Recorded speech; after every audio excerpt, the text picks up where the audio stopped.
दोस्तों, इस देश में ही हुआ था पेन का आविष्कार। इस देश को मिले हैं 13 नोबेल पुरस्कार। यहाँ मौजूद है यूरोप की तीसरी बड़ी इमारत। यहाँ पर कई राजाओं ने शासन किया।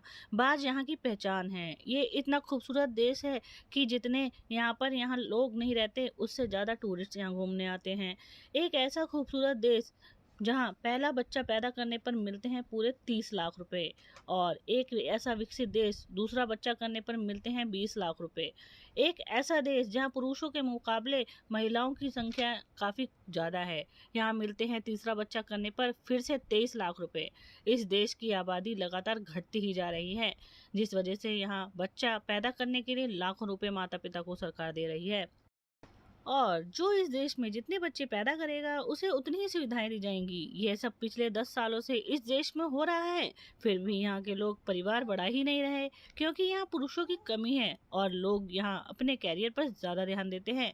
इसके अलावा इस देश की खूबसूरत इमारतें, साफ सड़कें और इतिहास काफी ज्यादा दिलचस्प है।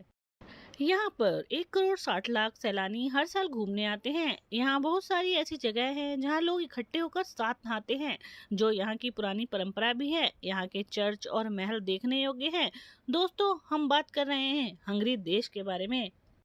ये है हंगरी, यूरोप के नक्शे के बिल्कुल बीचों बीच। इस देश में पिछले कई सालों से जनसंख्या का बढ़ना परेशानी की बात रही है, जिस वजह से यहाँ काम करने वाले और रहने के लिए दूसरे देशों से आए हुए लोगों की गिनती लगातार बढ़ती ही जा रही है। कम जनसंख्या मतलब कम काम करने वाले लोग, जिससे देश की कमाई भी कम। इसीलिए हंगरी में बहुत से ऐसे लोग हैं जो यहाँ के मूल निवासी नहीं हैं। उन्हें काम करने के लिए वहाँ पर रहने दिया जा रहा है। लेकिन 10 साल पहले हंगरी में एक बड़ी घोषणा करी गई थी, जिसमें ज्यादा जो परिवार बच्चे पैदा करेगा उसे उतने ही ज्यादा पैसे और सुविधाएं दी जाएंगी।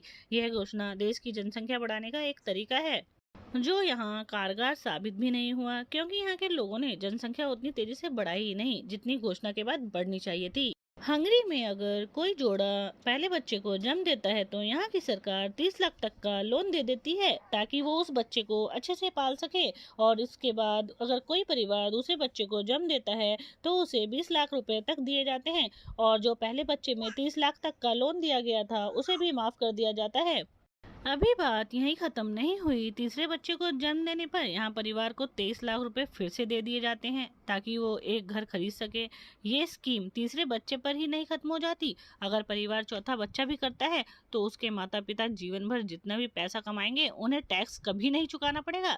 इतनी सारी सुविधाएं देने के बाद भी यहाँ की जनसंख्या उतनी तेजी से बढ़ ही नहीं रही, क्योंकि यहाँ के लोग मानते हैं अगर उन्होंने ज्यादा बच्चे किए तो वो काम पर नहीं जा सकेंगे, अपने कैरियर पर ध्यान नहीं दे पाएंगे, क्योंकि बच्चे पैसों से ही नहीं बड़े होते बल्कि उनकी देखभाल भी करनी पड़ती है।